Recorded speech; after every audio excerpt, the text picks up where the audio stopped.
death. How are you feeling today? Well, it's a terribly sad afternoon for us here in Gaston County. We're just working to try and determine everything that's going on right now. Can you just walk us through what happened here this afternoon?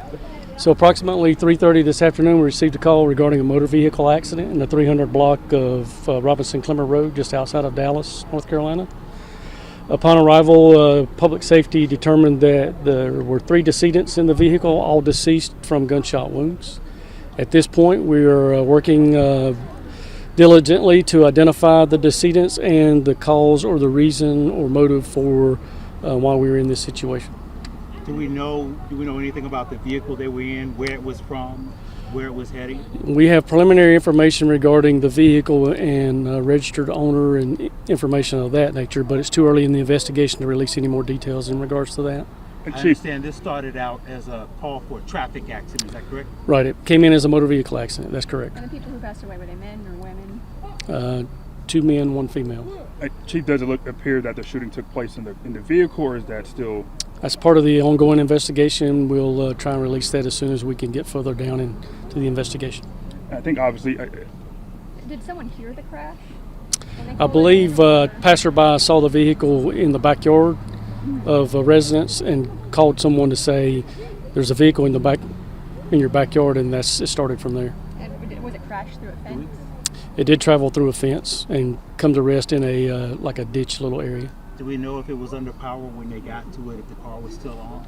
Appears the vehicle was under power during the accident. And it looks like there may have been a dog in the car, is that correct? Was there an animal inside? I don't want to release too much information at this point, pending notification of next of kin and things of that nature, and information like that might lead someone to speculate who was in the vehicle. Your biggest concern when you have a situation like, what is your biggest concern? That this is an unknown and we don't know the reasons and things of that nature. That's the biggest reason, but right now the information and investigation, I don't see any need for alarm in the community or in the area surrounding this immediate area. Mm-hmm. In addition to that, we're just asking folks that might be traveling to try and avoid Robinson-Clemmer Road at all costs so that we can complete this investigation, because we have public safety personnel and others in the roadway and along the roadway. And so if you can find an alternate route, please do that.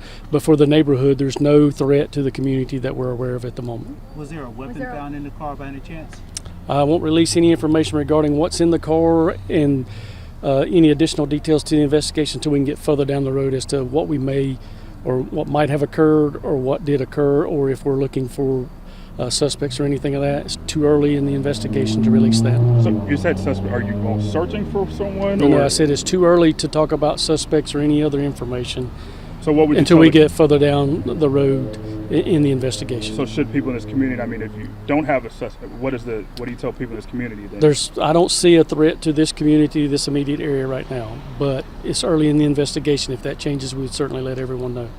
And I know when you have a vehicle, if you don't know when the shots were fired, it kind of stretches out the scene that you have to investigate. How big is this crime scene, the investigative scene right now? I would estimate it to be a half a block to a block.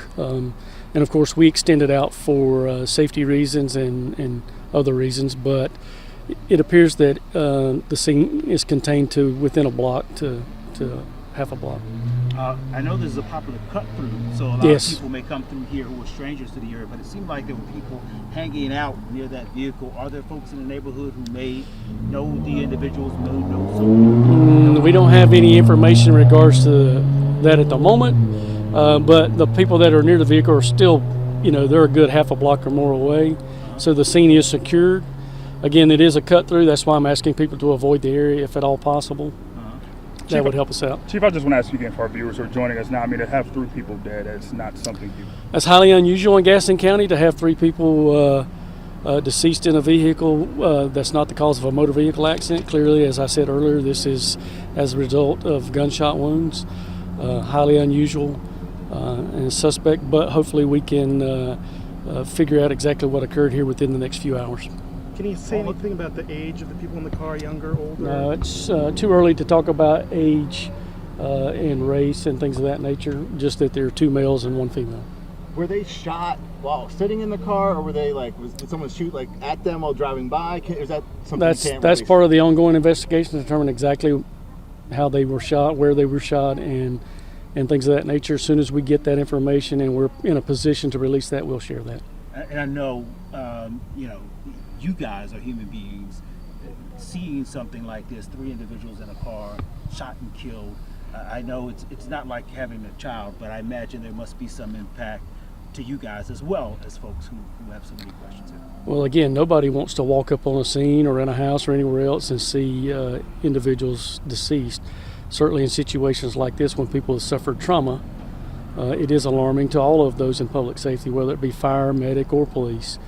So that's always a concern, but it's an unfortunate part of this profession, the public safety profession. We deal with motor vehicle accidents and death on a regular basis. It's the hard and tough part of the job.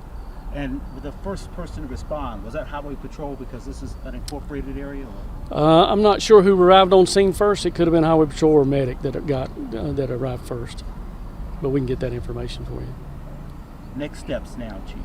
At this point, we're waiting on medical examiner, and then we'll continue our investigation. We have investigators out and about doing investigative work as we speak, and so we'll follow up any information that we have to help us nail down or identify exactly what occurred.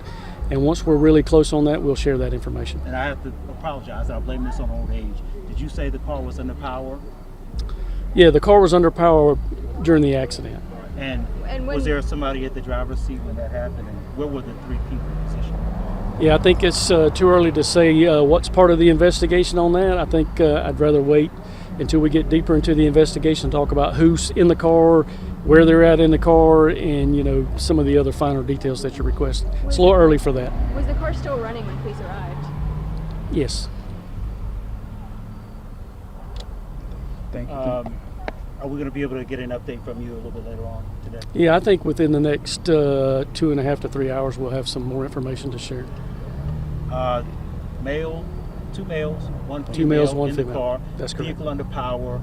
Was there a male behind the wheel? I haven't talked about anywhere the passengers or occupants of the vehicle were in the vehicle. So that's part of the investigation. There were bullet holes in the car. But could you tell from the holes whether the shots came from inside the car or outside? That's part of the investigation as to how. But the car was under power. That's correct. We got a crime scene, investigative scene about a block long, you said? Block to maybe a block and a half at the most. All right. I saw Travis out here. We got you guys. I saw Dallas PD, Highway Patrol. Dallas, I think, is just working. So we've had a couple fire departments, Spencer Mountain, Dallas, GMs, of course.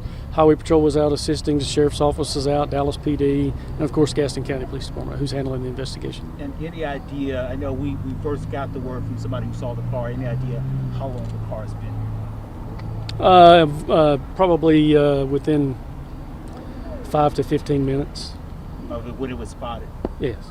Yeah, I think it's rather quick. Chief, one more. What time were you all called out here? Approximately 3:30. 3:30. Okay. Thanks so much. Thank you, sir. All right. Thank you.